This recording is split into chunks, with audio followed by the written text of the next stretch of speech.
शुरू में हम एक आदमी को देखते हैं, अपने चेहरे को ढका हुआ था और एक आदमी को बांधा हुआ था। वो अपनी बंदूक की गोलियां निकालकर उस आदमी की जेब में डाल देता है। आदमी के सीने पर एक चीप डिवाइस लगाता है, जिसके रिमोट को भी उसने अपने पास रख लिया था। उस आदमी से कहता है कि तुमने मेरे लिए कोई रास्ता नहीं छोड़ा। उसको चाकू से जख्मी करके वहाँ से चला जाता है। हम उसकी डिवाइस पर एक चीप मैसेज और उसके चीखने चिल्लाने की आवाजों को सुनते हैं। इसके बाद सीन शिफ्ट होता है कुछ दोस्तों पर जो अपनी पढ़ाई पूरी करके जंगल में कैंपिंग करने आए हुए थे। यहाँ पर सब दोस्तों में कैटो जो सबसे ज्यादा बिगड़ा हुआ था। वहीं कैटो का दोस्त जो उसके उल्ट था, बिल्कुल सीधा। पर उसकी दोस्त ऐसी थी जो बेचारे पर हमेशा शक करती रहती। यहाँ पर उनकी बातों में सबकी गहरी दोस्ती देखते हैं। इनके ग्रुप में एरिन थी जो सबसे ज्यादा मासूम थी और सबसे अलग रहा करती थी। जब एरिन बाथरूम के लिए झाड़ियों में जाती है, वही आदमी जो हमने कहानी के शुरू में देखा था वो एरिन को बेहोश कर देता है। जब एरिन को होश आता है, उसके साथ साथ सभी दोस्त एक अजीब सी जैकेट के साथ उठते हैं, क्योंकि सबने अब जैकेट पहनी हुई थी और उस जैकेट पर एक टाइमर लगा हुआ था।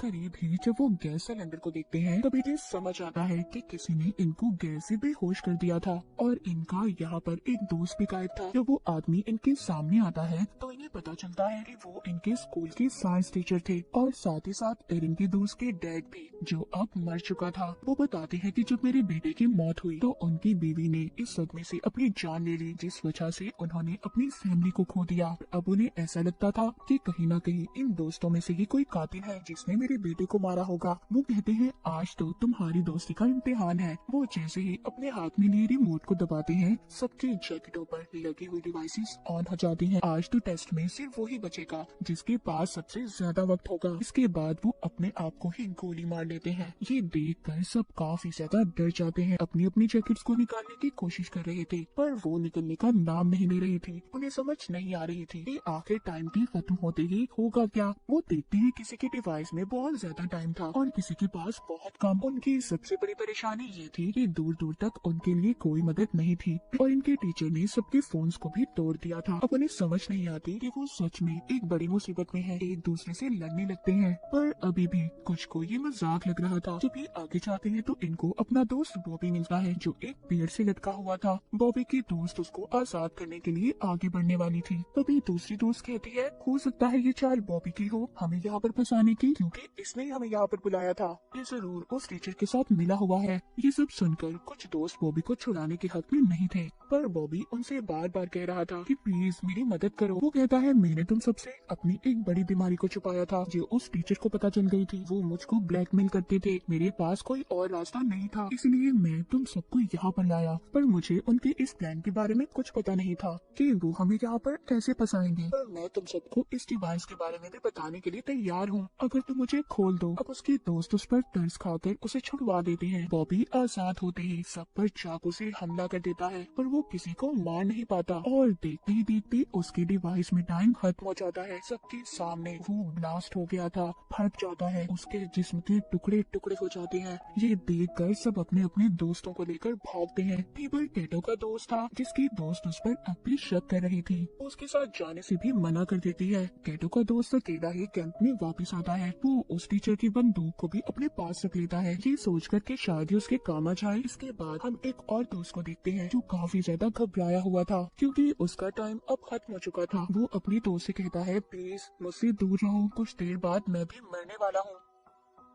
पर तभी जब इसकी एक और दोस्त इनके पास आ रही थी तो ये गलती से उस पर फ्लैशलाइट से हमला कर देता है, जिससे फौरन ही उस लड़के की जान चली गई थी। पर होता कुछ ऐसा है कि उस लड़के के पास जो टाइम बचा था वो सारा इस लड़के को मिल गया था। वो बहुत परेशान हो गया था। इनकी एक सही दोस्त कहती है जिसको अब सब कुछ समझ आ गया था, हमारे डिवाइसेस में कुछ ऐसे सेंसर्स हैं जो इंसान मारेगा तो उसका सारा वक्त दूसरे इंसान को मिल जाएगा, बिल्कुल पबजी की तरह। हथियारों की बजाय बचा हुआ वक्त दूसरे इंसान को ट्रांसफर हो जाएगा। उस टीचर ने जानबूझकर ये सब किया था कि सब एक दूसरे की जान ले सके। अपनी जान बचाने के लिए सब सुनने के बाद सारे दोस्त एक दूसरे के दुश्मन बन गए थे, क्योंकि सबको अपनी जान प्यारी थी। दूर खड़ी एक दोस्त भी इनकी सारी बातें सुन रही थी, जो थोड़ी पागल थी। उसके चेहरे पर उसकी नीयत साफ नजर आ रही थी, क्योंकि उसका टाइम जो खत्म होने वाला था। वो एक लकड़ी का टुकड़ा उठाकर सब पर वार करने लगती है, पर सभी वहाँ से भाग गए थे। अब यहाँ पर नजर आता चुका है सब दोस्तों का असली चेहरा। सभी एक दूसरे के जान के दुश्मन बन चुके थे। दो दोस्त जल्दी से दोबारा कैंप की तरफ भागते हैं क्योंकि उनके पास अभी भी एक फोन था जो वो कैंप में ही छोड़ आए थे, मगर उसमें भी सिग्नल नहीं थे। इसलिए ये फोन को लेकर उन चाय की तरफ भागते हैं। उधर एरिन को कैटो का दोस्त अपना पार्टनर बन जाने का कहता है और दोनों आगे मदद के लिए निकल पड़ते हैं। उधर दूसरी तरफ इनकी एक और दोस्त जो अपने शिकार की तलाश में थी क्योंकि उसका टाइम खत्म होने वाला था। जब ये कैटो को अपने पास आते हुए देखती है तो उस पर हमला कर देती है। पर चालाक कैटो अपनी जान बचाने के लिए उस लड़की से कहता है, तुम कहती थी ना कि मेरा दोस्त तुम्हें धोखा दे रहा है, उसका चक्कर किसी और लड़के के साथ था। हाँ, वो कोई और नहीं बल्कि तुम्हारी बेस्ट फ्रेंड है। जो मुझे उसके फोन से पता चला, उस पागल लड़की को एक और मौका मिल गया था किसी की जान लेने का। ये अपनी ही दोस्त के ऊपर चाकू से हमला कर देती है, पर वो दोस्त एक ही झटके में उसके ऊपर वार करके उसी को मार देती है। अब उस लड़की को भी गेम की समझ आ चुकी थी कि भले कैटो ने उसे मरवाने की कोशिश की, पर यही रास्ता है इस गेम में सरवाइव करने का, जिंदा रहने का।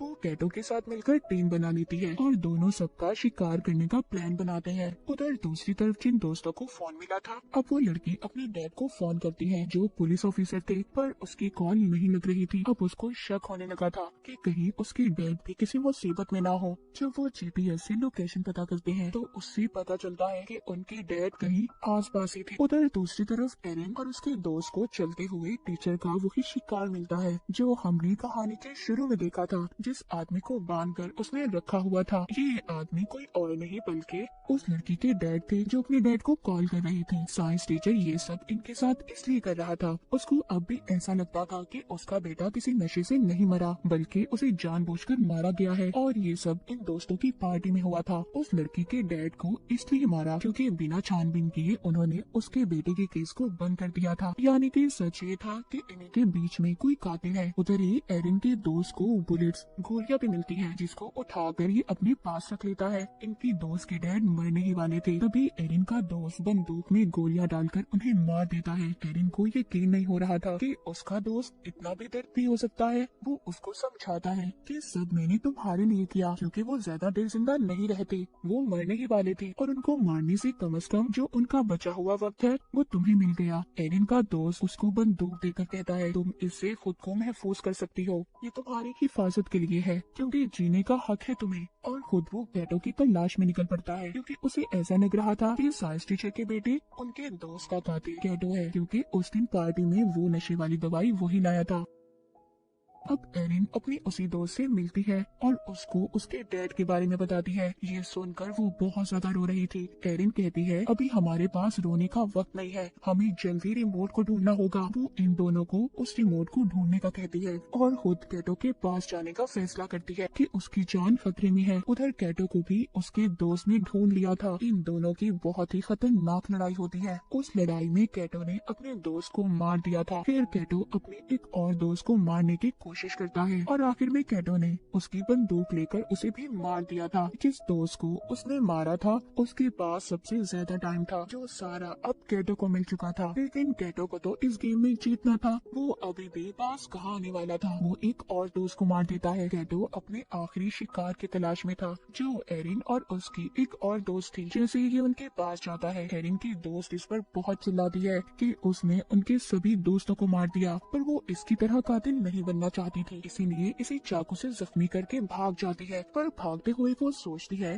कि अगर कैटो भी मर गया फिर भी तो इस गेम में एक ही बचेगा, इसीलिए वो अब एरिन को मारने की कोशिश करती है और उसकी तरफ बंदूक कर लेती है। यहाँ पर कहानी का सच तो कुछ और था। एरिन की दोस्त उसको बताती है, उस लड़के से मुझे बहुत नफरत थी, वो स्कूल में हमेशा मेरे से ज्यादा नंबर लेता था और उसकी वजह से मुझे स्कॉलरशिप भी नहीं मिली। उस दिन मैंने उसकी ड्रिंक में दवाई मिलाई थी, पर मैं ये नहीं जानती थी कि वो सच में मर जाएगा और मैंने ही अपने डैड से कहकर उसके केस को बंद करवा दिया। वो एरिन को बंदूक देकर कहती है, मुझे मार दो, जिंदा रहने का हक सिर्फ तुम्हें है। पर एरिन ऐसा करना नहीं चाहती थी। तभी पीछे से कैटो आ जाता है और एरिन की दोस्त पर हमला करके उसे मार देता है। एरिन की दोस्त की जान उसकी गोद में निकलती है। कैटो के पास एरिन से कम वक्त था और अगर उसे जिंदा रहना था तो उसे जल्दी एरिन की जान लेनी होगी। लेकिन वो यहाँ पर ये भी जानता था कि एरिन के अंदर इतनी हिम्मत नहीं है। बार बार वो एरिन को गोली चलाने पर उकसा रहा था। एरिन बहुत सोचती है पर उसे नहीं मारती। उसके उसकी टांगों पर गोली मार के उसकी डिवाइस के हवाले छोड़ देती है।